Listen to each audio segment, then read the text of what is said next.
Selamat pagi Mbak. Selamat pagi, Bu. Apa kabarnya ini? Alhamdulillah baik. Oh baik, alhamdulillah.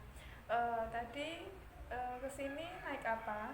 Naik sepeda motor, Bu. Oh naik sepeda motor. Iya. Tadi sepertinya hujan, berarti kehujanan ya? Iya, sedikit. Oh ya. Sama siapa? Oke.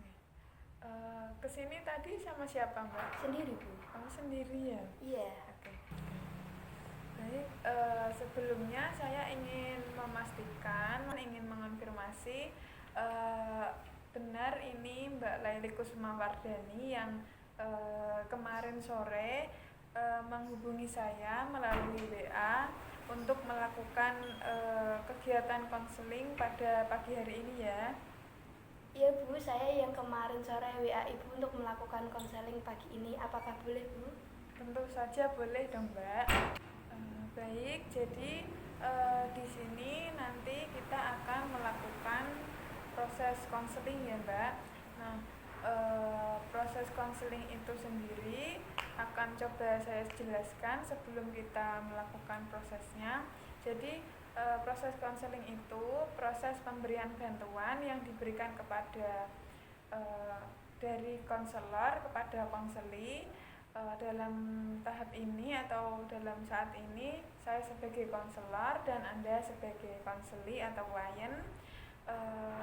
Tujuannya nanti untuk memberikan bantuan kepada klien atau Mbak Laili untuk menyelesaikan masalah Mbak Laili atau mengentaskan masalah Mbak Laili ataupun memberikan jalan keluar terhadap masalah yang dialami oleh Mbak Laili begitu. Oh iya, Bu.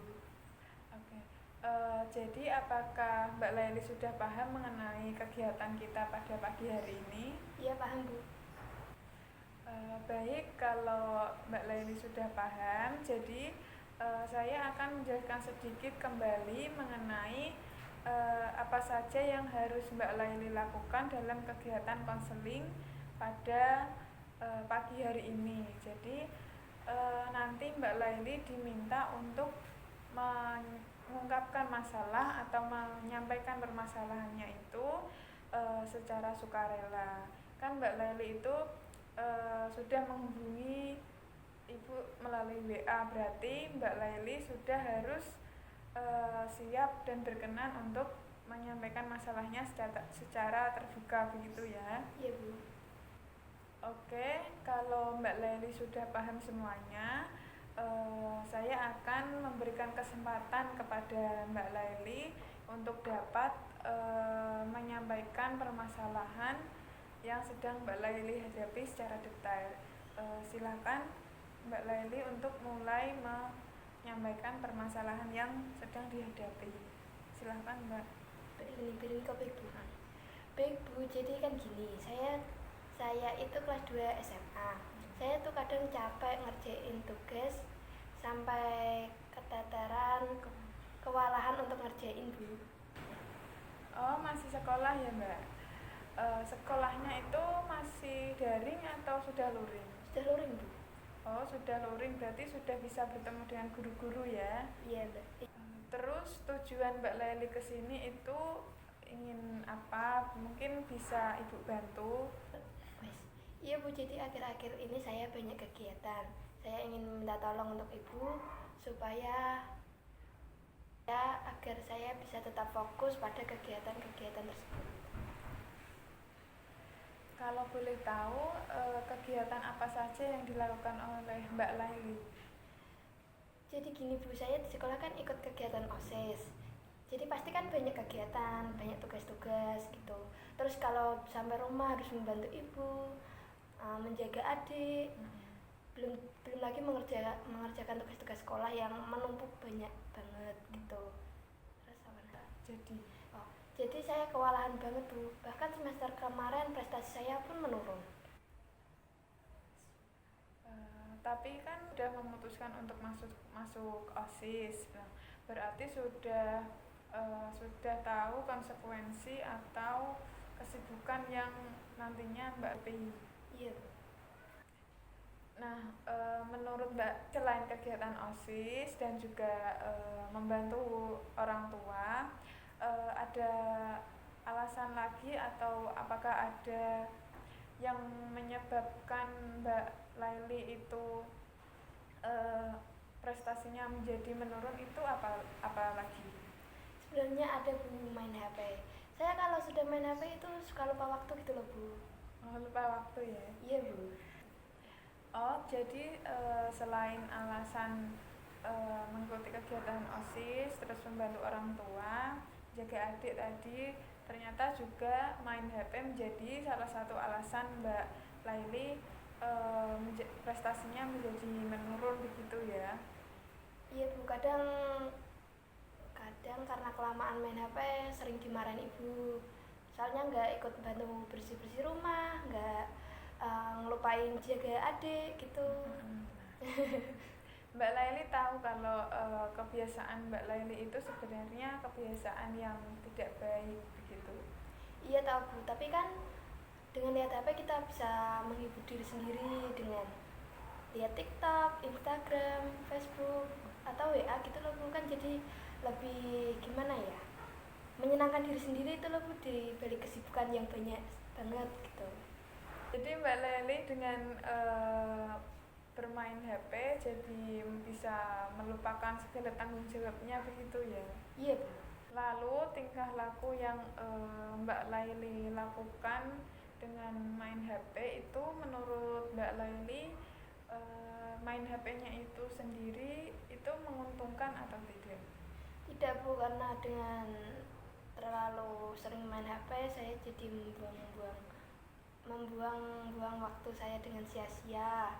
Pekerjaan rumah terbengkalai, tidak bisa membantu ibu, lupa mengerjakan tugas-tugas, jadi tugas-tugas menumpuk, jarang belajar gitu loh. Nah, Mbak Laili kan tahu kalau main HP itu sebenarnya membawa pengaruh buruk bagi kehidupan Mbak Laili. Tapi kenapa Mbak Laili kok masih saja meneruskan untuk bermain HP terus gitu? Iya, karena saya jadi tidak ketinggalan berita-berita yang lagi update gitu loh Bu. Jadi saya tidak ketinggalan info-info yang lagi hangat diperbincangkan gitu. Dengan kata lain, Mbak Laili main HP dengan membuka Instagram, TikTok, dan Facebook itu agar terlihat update dan kekinian begitu ya? Iya Bu. Lalu untuk harapannya Mbak Laili setelah melakukan proses konseling ini untuk kedepannya maunya yang gimana sih gitu? Saya harap sih prestasi saya yang dulu bisa kembali lagi, semangat belajar saya muncul lagi, lebih semangat belajar, dan saya bisa memanajemen waktu dengan baik.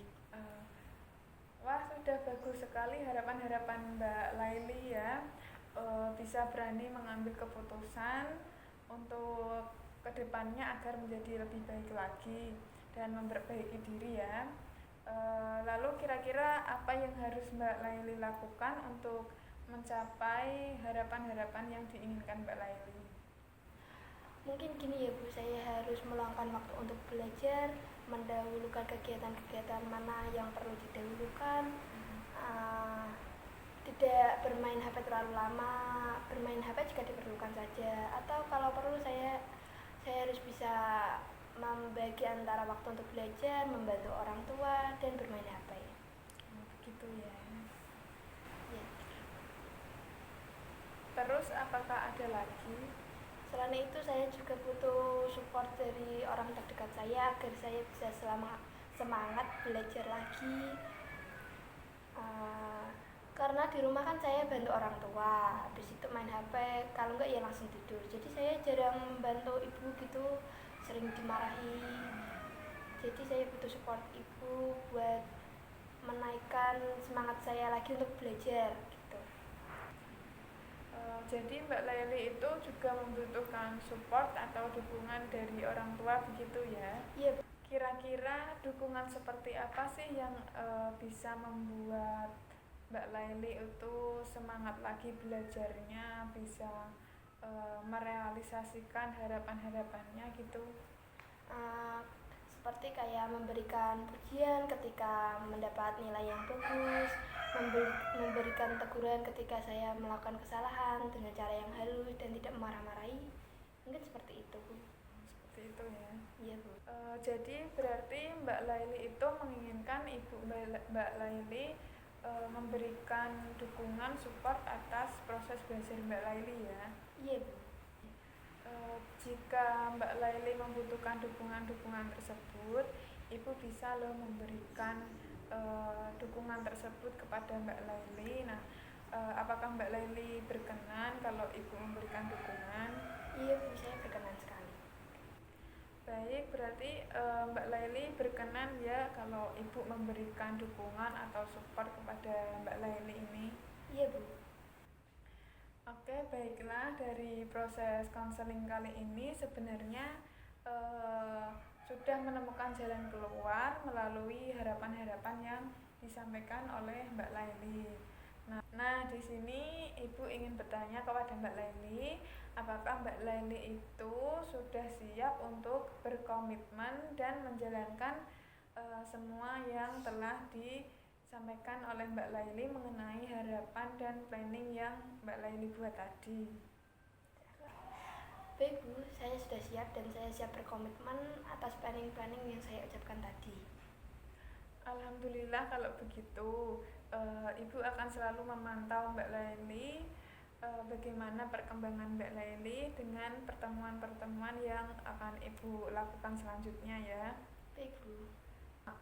Baik, karena Mbak Laili sudah menemukan jalan keluar atas permasalahannya dan mau berkomitmen terhadap harapan-harapan dan planningnya, konseling akan segera Ibu akhiri. Sebelumnya Ibu ucapkan terima kasih. Wassalamualaikum warahmatullahi wabarakatuh. Baik, terima kasih kembali.